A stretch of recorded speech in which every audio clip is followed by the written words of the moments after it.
acknowledge the existence of the other and whatever element of truth that they're communicating. And there is something there, and I realize that there's something there. And it's in how a capitalist democracy can be turned on its head to become abusive of the idea of private property. So it's not so much about the fact that property shouldn't exist, is that property in some contexts is actually antithetical to the idea that we're trying to espouse with private property. And that is how we're going to start the episode. Welcome back to Can We Be Friends? I am Gage Morrow. And I'm Mike Massaro. I am not affiliated with the Marxist Party I'm of not any a Marxist sort. either. I'm definitely not a Marxist. I'm more of a I don't want to Marxite. jump in on that part. It's all right. No, it's okay. We'll put it at It'll the be end. funny. No, I'll keep it at the beginning. Fuck them. That too. Oh, man. Oh, shit. Uh-oh. Yes, so back at it again. Yeah, man, it's been a while. It's been a while. What's happened since? We have the when J&J was the last one? withdrawing the vaccine. They withdrew it? Now paused it, I suppose. Yeah. I mean, whatever. Oh, sorry. I thought there was something new I missed. No. What else? Oh, Bill and Melinda Gates just broke up today. I saw that. We're working on it. Welcome to the party. You know. I find it funny that Bill Gates is rumored to have caused this pandemic and has actually fallen victim to one of the many pitfalls, which was increased divorce rate. Yeah, man. That's a pandemic. Let's talk about the real pandemic: broken families. Yeah. Johnson & Johnson can't fix that. Ladies and gentlemen, fatherless families are destroying America. Yes. And we need to do something about it. Yeah, that's okay, Jordan Peterson. I just stopped getting addicted to benzodiazepines, and I'm here to tell you that your father is actually the Christian carpenter. It's actually a dragon that you need to slay. He's the antithesis. What other words do you like You saying? know, the archetype of the father in traditional literature is something that we really need to consider here when we're talking about beating our personal battles. And now I'm turning Jordan into B. Kermit the Peterson Frog. here. Yeah. Miss Piggy. That's Candace Owens. Yeah. Oh, good Lord. And we're off. Oh, shit. I'm going to shut this window before we keep getting weed whacker sounds. No, it's okay. Yeah, it's the steam it's room. been a wild ride. I think everyone's letting up on this whole Corona thing now. I've the Fucking general sentiment I've felt outside is that people have kind of got it to the fuck it stage. They're like, if Yeah. I haven't died by now, then fuck it, you know? Yeah, either that or they've been waiting for the vaccine and they got it. Oh, and yeah, that's true. That's true. Yeah. There are some of those people. Yeah, I got COVID, and I got over it, and now I can taste and smell again, and Woo! And COVID. be in a small room with Mike. I tested negative, which is strange because I heard that people still get test positive months out. So maybe I had the bitch ass corona. I don't know. Maybe my antibodies are just that fucking strong. I don't know, man. Or maybe they're that weak and they're just not detected. Gage just has these yoked white blood cells that are just fucking tearing shit up inside his circulatory system. Oh yeah, fucking crap. Yeah, it could. Yeah, it was strange. I mean, I was sick for a couple days. Felt like a cold. And then the taste thing, I thought was related to my sinuses. But then I was out of the storm of being sick, my head was clear and I didn't have any other physical symptoms. And then I just noticed my taste just wasn't there. It was such a strange phenomenon. I was talking to Miles about this because he was doing an It's Pizza episode. Yeah. Shout out Miles Mortali on It's Pizza on his Instagram or Check Facebook. it out on, it's Every cool. other platform, Domino's homepage, I guess. But he did a Domino's episode where he couldn't taste. But yeah, when I was talking to him, it was weird because you can taste the profile of food. I know that what I'm eating is salty. I know that what I'm eating is bitter or sour, but I can't really pinpoint what the fuck the flavor is. You know what I mean? Yeah. I can't discern. It's very low resolution flavor. So it's funny. I was on the phone with Miles when he figured out he couldn't taste, actually. Yeah. And we were just talking, and he was like, I think I lost my sense of taste. And I was like, really? Why? And he goes, I can't taste this chicken at all right now. And he goes, oh, well, try something you have garlic. Yeah, or and he an goes, onion. yeah. And actually, the first thing I asked was, do you have tequila? And because I know he keeps he doesn't drink, but he keeps a couple bottles of liquor for when there's people over like me who want to drink. And so he grabs his tequila and he smells it and he goes, I smell nothing. And I was like, oh shit. And then he takes a big gulp and he's like, it just tastes like warm water. Just he still got the warmth in the back of his throat and everything, but no taste, none of the agave-ness. And I love how you just got him to go off the wagon for Just a taste take a test. shot. Yeah, he was like, hey, yeah, man, it's science. Like, just fucking take a drink. Come on, and have another. That's have what another. good friends are for. You should go to the liquor store and get some Dubra. It's a deep cut for those of you who know Miles. But yeah, no, and then the next thing he did was eat a piece of garlic, like just a whole clove of garlic. So I'm sure it burned the shit out of his throat. Oh no, he just goes. It tastes a little bit like garlic. I was like, that dude, that's fucked. Like, Yeah, it's so fucked. It's weird, man. The thing I missed most was chocolate. I remember I had gotten like some Cadbury eggs. What? I love how you said that, like you were living in the Depression. And you're just like, the thing I miss most is chocolate. Yeah, what they don't tell you. The ration lines were truly no, but chocolate, like I couldn't smell chocolate, I couldn't taste it. Just I felt I had Cadbury eggs, the like hard shelled Cadbury eggs you get around Easter time, and they were cheap because Easter had already passed. And I love those to death. Those are my favorite. You know what I mean? Even more than the goo filled ones, which I didn't know the reason why they're white and orange is to imitate yolk. Like if you crack an egg, it's like the white and the yolk of the egg. That's why there's a little bit of orange, and then the rest is like the white of the egg. So if you were to crack it open, it would look like an egg. Yeah. Oh, also pro tip: you should put the regular shelled ones in ice cream. It's fucking delicious. Yes, I've done that a bunch of times. Really good. Everyone should try that. So I was eating those, and I just kept eating more and more because I wanted to taste them. But it was the most disappointing thing ever because chocolate is like my favorite taste. It's my favorite like candy.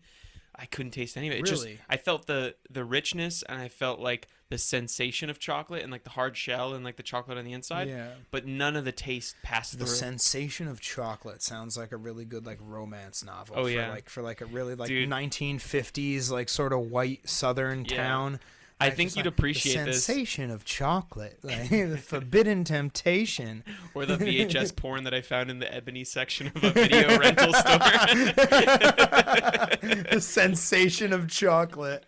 Yeah.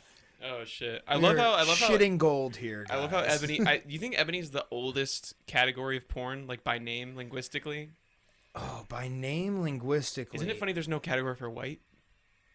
The white porn. I mean, because I feel hegemony, wow, bro. Racist porn. Yeah. Why are we white normalizing, or what's the like heteronormizing? Anglocentrization. Yeah, ooh, there you go. Yeah, I took sociology. I know the terms. Yeah, well, I learned hegemony because I went to yep. video production school. But yeah. Speaking of chocolate, if you ever watch like a Dove or just any chocolate commercial that's not directed towards kids, it's almost indefinite. Like it's almost definitely a woman like looking like she has a vibrator. Yeah, you know what I mean? You ever notice that? Yeah. It's But like, instantly, my thought when you said that was not for kids. Was just like, oh yeah. I mean, all it is selling sex to disgruntled women. Basically, it's just like, are you unsatisfied? Are your kids driving you fucking crazy, and you can't get a moment to yourself? Indulge in the sweet temptation. Yeah, it's like, dude, what are Dove you doing? Magnum chocolate. Yeah, Magnum. Like, what the fuck is that? Dude, what the fuck is that? Dude, they got the corner on Housewives and Tubs because Dove's makes the soap. Yep. And they make the chocolate. They're like, yeah. We got you, Stephanie. We got you. Grab your favorite Pinot and settle in. Yeah. Dove probably also makes lube if you really. And they're also. Dove is the. But you know what's. Here's the thing. Are they Johnson? They got to be Johnson. No. So here's what I love about marketing campaigns and like. Especially these newer campaigns, right? Dove has had these like body positive campaigns where they like, here's women of like, here's the uglies. And yeah, right? Being like, hey, do you want to see a fat woman parade around on television in her underwear and pretend that it's hot? And she knows her truth, and that's beautiful. But I'm glad she's confident enough to be on television. Yeah, like, and get paid. I wouldn't do tens that. Of thousands of dollars. I wouldn't go on TV in my underwear. I have a gross body. I would. Like, I would watch you on TV. Aww. Yeah, I don't know what kind of. But here's my point, right? Did you guys all hear him objectifying me? Yeah, I know. I'm trapped him in this room. One sec. Can you tell me more about that? Am I getting a gig out of this? You will get stage time right here. Okay, I'll suck your dick. I'll suck your dick for all 5 right, guys, minutes. this is a different kind of video. The Temptation of Chocolate. Take one. No one even uses clapboards anymore. Actually, I got a clapboard at home. But no, here's my point, though. Dove has these body positive commercials for their shampoo and their like skincare products, and they're also distributed by Unilever, which makes Axe body products. They are Unilever is one of like the biggest corporations in the world. Yeah, like, they leverage our capitalistic Oh. tendencies to fucking oppress third world countries, probably. But knocked my down. point being is, it's like how obviously advertising is all false and it's all bullshit anyways, because it's like, but just don't pretend to care, Dove, when you're being funded by the same people who make commercials that say, if you spritz this garbage toxin on your body, women will literally fuck you in public. Yeah. Have you ever seen old like Yeah. Axe commercials? Those Axe commercials, it's like this guy sprayed himself once and these women were like just catapulting pussy from another zip code just to hit him. Do you want to smell like a chocolate taint? Yeah. You should use Axe body spray. Remember those chocolate, the Axe chocolate commercials Yeah. where it turned him into the chocolate boy? Gross. Yeah. Fucking. First of all, is like, that blackface? the only thing that I've interesting Canceled. Axe is canceled. done? We're coming. For, Axe is getting the axe. I want to see. You know what I would love to see? You know how Gillette is like the best the man could get, and like during the whole like the swing of the Me Too movement, they're like guys at the barbecue mansplaining, or Yeah. like he's like, "Whoa, man, don't approach her, don't cat talk." I want to see Axe do a full 180 campaign. Feminist? Yeah. Like they have a new scent called Toxic, and they just use that to like donate to like some fucking woke ass fund, but they're like let's take time to talk about how you can spray away the toxic masculinity. You don't think women are sick of your disgusting dick smell? Start spraying yourself with Toxic, this new lavender scented body spray from Axe. Dude. For feminism. But even though like the woke commercials, the like virtue signaling commercials, have nothing to do with their products. No, like of Gillette, course they're all not. just standing around a barbecue or whatever, and then it shows a close up of a guy shaving, and they're like, "But a razor is going to solve sexism and the patriarchy." Like, what the? Who? Or like- shut up. Or like when What are you talking or about? like when there's a Nike commercial and you just have a bunch of guys running, and then all of a sudden it just cuts to the Nike logo. It's like, just do it, and it just becomes a rainbow, and you're just like, what? Why? Like it's like you are literally just like fucking. It's like, hey, gay people, buy my shoes. I put your symbol on my commercial. Isn't that cool? I paid $10 million so you could look at this symbol and say, wow, Nike gives a shit if I buy their shoes. I'm going to go buy Nikes. Yeah. Meanwhile, Dumb. they're made in a country where they would intern homosexual people for being like Literally. against yeah. the state. Yeah. But it's also like, Jeff DeCaro showed me a fucking Sprite commercial for like Pride Month, and it was just like this Uber driver taking this like gay couple to like a Pride in like Boston or whatever, like a Pride parade, but they had a Sprite with them, I guess. And they're like, what the fuck? Yeah. And it's like, and the Uber driver's just like, two men, and then they just each open their Sprite and Yeah. dump it on him, and It's they're like, almost fuck as, you, like- homophobe. and then he's like, you ruined my car. Like, Yeah. this is my life savings. Like, this is how I make a living. I came here from Myanmar with $8 and a pair of Nikes that I stole from the factory that I work in. But I'm gay. Yeah, so I'm accept- gay. Like, I don't even have anything against gay people. I just hate that you're a bunch of yuppies. yeah, I just hate that you have more money than I do. I just hate that you do MDMA and you still have a fucking trust fund. Like, I have to drive Uber, you fuck. Dude, I have never, I'm sure I have, and they just haven't talked about it, but like, I don't really know any trust fund kids. They're like, I know people who one. are very wealthy, but I don't know anyone who's like that wealthy that they're like, oh yeah, this is my trust fund. Yeah. Like, it's like I've never encountered that. And the more I talk to people, the more I know people who know those people. And Yeah. it's like, I know one actually, person it's not true. with a trust People- fund, I do know a couple. That's but they never like to bring it up. Or they Of course get like not. upset when you bring it up too. Yeah. But not in a point where it's like, Yeah. don't blow up my spot, but it's more like they're embarrassed. yeah. Like, because, But they're also a hardworking person, which is like what I admire, which is why I don't think of them as like a trust fund kid, but I know that they do have one. it's funny that like I'm less embarrassed of like you're fine of like having like in college I used to fucking dig through our couch cushions in every apartment I lived in to scrounge up quarters to buy loose cigarettes, like Yeah. so I could smoke for a week, and like I'm not even at all embarrassed about that, and yet there are No. people with like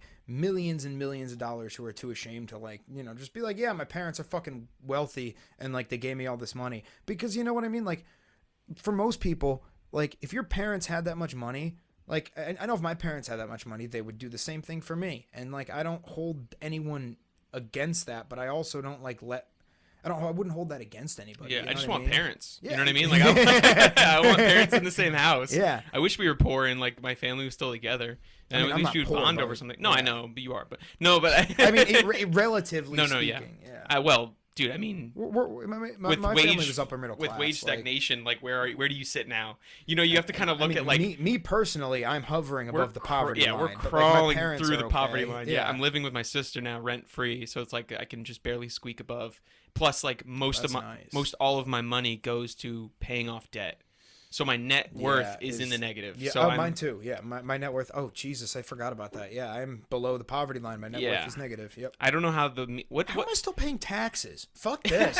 Like literally, how are we Also, still paying taxes? The only debt that I'm paying, by the way, is to the federal government. Yeah, for for stuff- real, for real. To the federal government for the fucking shitty guidance counselors that told us we had to go to college. Dude, Fuck this. I just Fuck realized this. I I'm had not paying my debt anymore. Fuck you. Not paying it. Nelnet, you can suck my cock. I'm done. What's it, Nelnet? Nelnet. I do Navient. Is the shitty pseudo fake corporation that Yeah. it's like a government sponsored fucking Chilean oil company that fucking owns my student debt. Oh, it's like Bullshit. if I were to what is it Nelnet? If I were to search Nelnet, it would be like also searched Enron. Yeah, literally. It's like, hey, are you interested in pyramid schemes? Check out Bernie Madoff. Yeah, but you know what the thing is? It's funny. I was just listening to an interview with Jordan Belfort, the guy from you know, Wolf of Wall Street, and they were talking about the fame of the book that he wrote, which by the way was edited by Chong in prison. He was cellmates By with Tommy Chong? Yes, Tommy Chong was the one who convinced Jordan Belfort to write a book because I haven't read the book. Jordan but- Belfort kept talking to him about Yeah. it, and Tommy Chong helped him with the redrafts. This is what I'm and- trying to do with that friend. Yeah, and they shared a cell in prison because remember Tommy Chong took the dive for his son Yes, for the yes. bong situation, which that is the was- stupidest shit ever. But anyways, In California, right? Yeah. No less. but he convinced him to write the book and helped him edit it in prison, and then it sold basically right as Jordan Belfort stepped out of prison. Like Scorsese bought it up, and since they couldn't see each other because they're former cons, Yeah. and it would violate their probation, he like did a drive-by. Jordan was like, That's "It's awesome. sold, it's awesome! Like, thanks so much, thanks a million, bud." But Jordan Belfort was talking on this podcast, and he's like, because this was around the time of the GME short squeeze and like Robin Hood being in bed with GME. Sorry, is No, GameStop. no. I wasn't confused about that. I don't mean to go back, but I want to highlight something you said. They're both former cons, so they can't talk to each other. Well, I think because they were on probation, so it would violate your parole to like. speak to someone else who's a convict. Yeah, I think, or associate with them. It could look bad. This is why RICO is such like a bullshit thing. Yeah, it's just Like, also the why whole, like, recidivism is so high because it's like if Yeah. you make it part of parole not to associate with convicts, and you come from a neighborhood of all convicts, then it's like, all right, so I can't work. I have no network anymore. know. and like who do you think for like all right, addicts. How do addicts recover? Support groups Yeah. with other fucking addicts. I'm sure there might be some. deviant, marginalized behavior, criminality, drug abuse. This is another sociology thing that I learned. Uh-huh. Like all of these, like like marginal, sort of like out of the realm of normalcy, out of social norms, behaviors. Like this is a part of recovery is like other people talking with you about how to get back into shit properly. That might be an exception, I'm sure, because that seems too wild of a like entrapment. They're like, "Oh, you trying to get help? Fuck you, back to prison, bitch." Like I don't know, but that's at least what I heard from the story. But Yeah, I guess I should say it doesn't just have to be institutional support. You know what No, I mean? yeah, of like you're talking about community support. Like, Yeah. the people you know are ex-cons too sometimes. Like yeah, but my point about the Jordan Sorry, Belfort yeah. thing is when he was interviewing, he said like everyone is like ragging on me for being this like super scummy dude. He's like, I just ripped off rich people.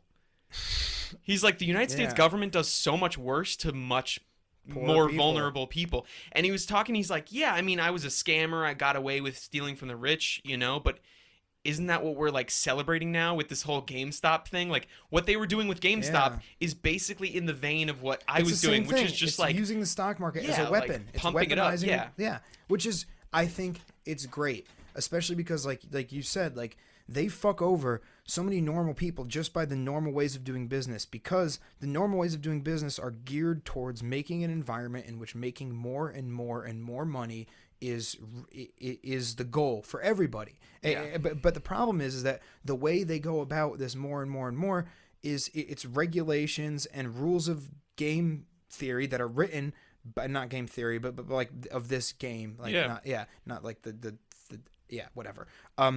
Those rules are written by insiders. For sure. Who have accrued most of the wealth already and are trying to cement that control. I mean, that's the reason that like you're the interrelationship between like the pharmaceutical companies and the government and the oil industry and the government and the fucking and the weapons manufacturers and the government is so tight is because they use government policy which is written by people who they make contributions to and guarantee jobs and spots on boards and all these other status trading and wealth trading activities that go on. Like, it's no different than how in the 1980s and 90s you had narco states in Colombia and Mexico that the U.S. government vociferously pursued because those narco states were corrupt.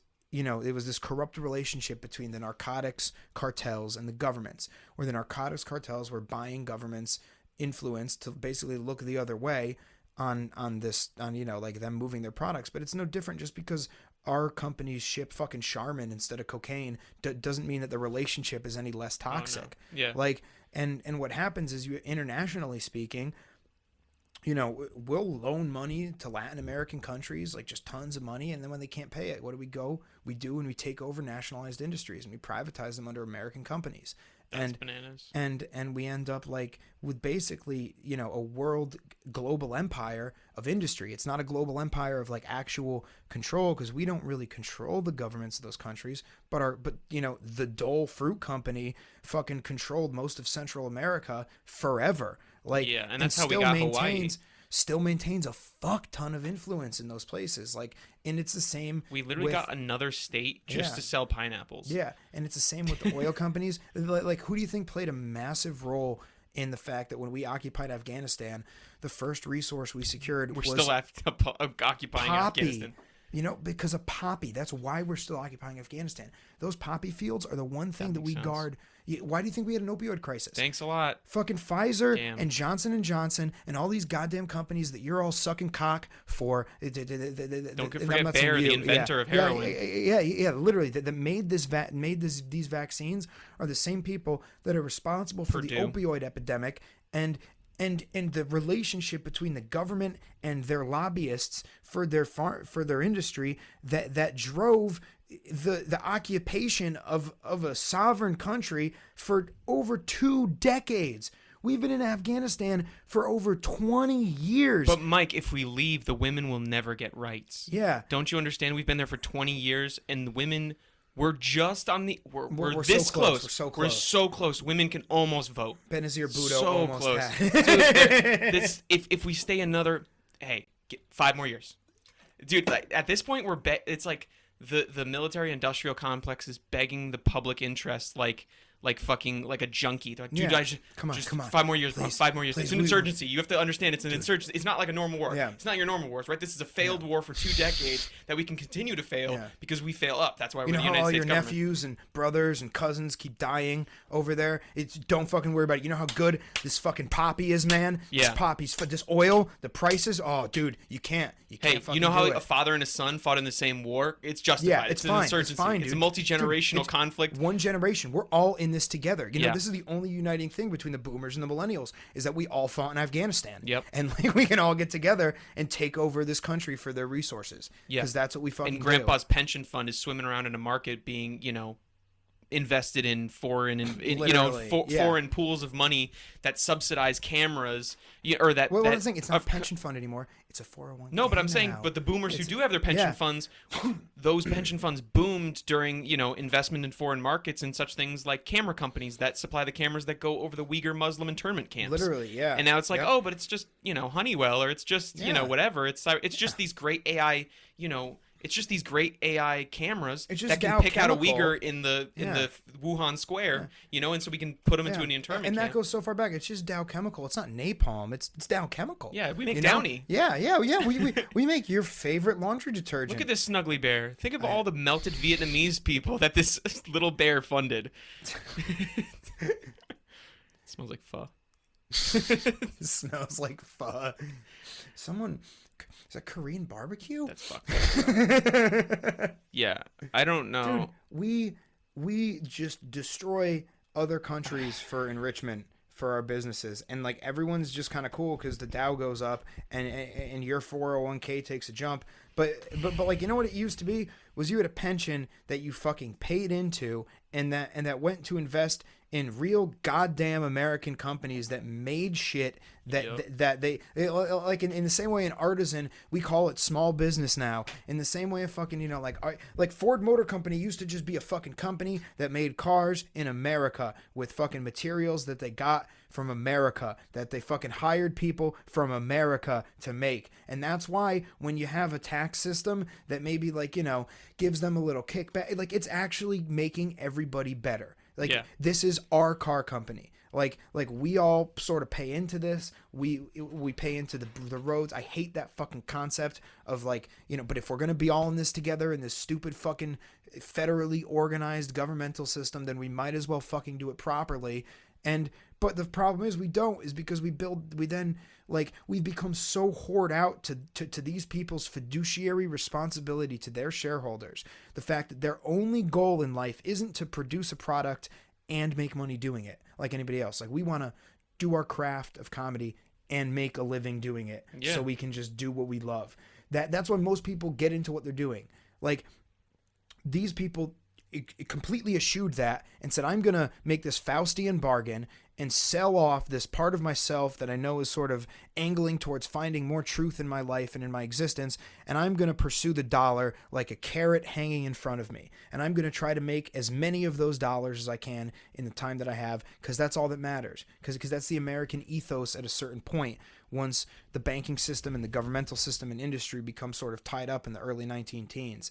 And what you have then is this fucking pointless pursuit of wealth and the status that comes with wealth that then gets tied in with the government's ability to plan and regulate behavior, and you know, that starts on a domestic scale where we stop bandits from fucking robbing trucks on the side of the road so that people can do business, where we pave the roads so that people's trucks aren't breaking down all the time. That's sort of positive. We have fire departments so that people's businesses and homes aren't burning down. That's good. But then when those politicians get so attached to the kickbacks and the corporate board positions and the power and the status and the wealth that comes along with doing favors for their friends in business, then you get to a point where, why don't we just open this up to China? Because my buddy at this factory says that he can open up a factory over in Shenzhen and produce the same thing for a fraction of the cost. And that's going to make all these investors super happy. And then not only they're going to give me a big kickback, and they're going to fund our campaign for the next thing. So I think we should go with this. And, you know, Pfizer wants approval on this new drug. I got a buddy in the FDA who is going to help me clear the hurdles here so we can get through this. Like, this is how the system works. Yeah. This is how it actively... It's the sticky wheel shit. John Oliver pointed out... There's plenty of grease to go around, and there's a lot of sticky wheels who love it. Yeah, dude, because it's so easy to buy... But the cart is, like, being pulled in every direction. Yeah. Like, the wheels aren't working as a functional vehicle. They're just all pulling in their own separate interest and stagnating the middle. Like, we should be going somewhere, but we haven't gone anywhere. And the reason is because the right and the left play this game, and it's designed to sort of be that way. Like, we designed a system where, you know, monumental change can't happen overnight, and that's generally speaking a good thing. Like, a republic is a stable form of government. What the problem was that at some point... It's 6:05, by the way. Okay, let's give this 5 more minutes. I'm gonna finish this up. At some point, people realized that, like, we can sort of tweak the way this operates in a way that really benefits us, and by tying central banking, like we've talked about this before with like, you know, your sort of amendments in the 19 teens, by tying central banking and an income tax in, you force everybody to buy into the system, and then you enclose the common land. Like, you know, Jefferson bought Louisiana so people could homestead farm a fucking territory. Like, so if you don't have money, you can go out there and just, like, claim a small patch of land for you and your wife and your shitty kids. You go out there and take the arrows for us, and then we'll send in the cavalry. Exactly, sort of. That's a little good. That's a pretty good bargain. But it is a good bargain. It is, because at the end of the day, it's like you can assume this risk and you can occupy this, but the thing about, like, land ownership... Imagine they had a mask mandate back then. What if they're like, sorry, you can't go out and homestead because COVID's spreading, so we're gonna need you to just hunker down for a bit. We've had an outbreak of smallpox in we're gonna. Yeah, we're gonna. Don't worry. They wanted shit to spread back then. I'm a contact tracer from the colonial government. By Pony Express. Have you been in contact with any blanket shipments recently? That's so fucked. Oh shit, that's so fucked No, up. but like what ends up happening, and I just want to finish this last point so I can Please. tie this back together. Please do. What ends up happening is you get this fucking like so that private property's good, but then it's sort of like they get to a point where the territorial government's like, oh, we can carve this up and give this to this mining company, like John Jacob Astor from New York. This guy's got a bunch of money. He wants to do a fur trapping thing. So if we give him exclusive rights to this land, we'll just draft up a deed, have it notarized, and all that's his. And it's piece by piece over time that started to just get sold off by the government to just different private industries that were like, hey, we can make you a bunch of tax revenue. Hey, we could do this. Hey, we could do that. We could develop this into this. That'll draw people here, and that'll stabilize the region and the economy. And the government's like, yeah, fucking good. Hell yeah, let's do it. Let's do it. And those people got richer doing it. And the people who had the businesses got really richer doing it. Because the land is the most valuable thing that exists ever, is land. It's the only thing that doesn't decrease. And, before the government, like in the state of nature, private properties which you can defend or which you're willing to pay to defend.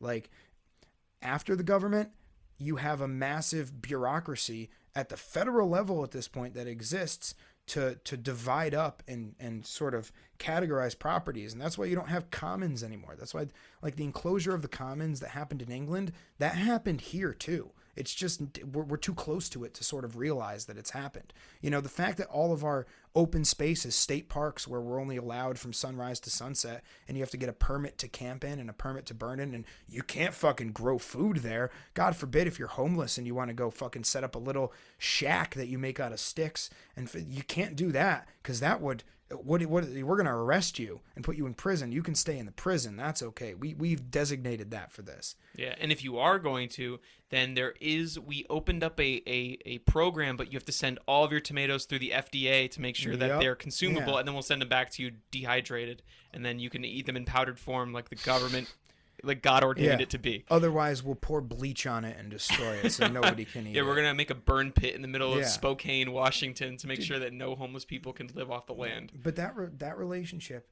makes efficiency of the dollar the only benchmark for determining governmental success.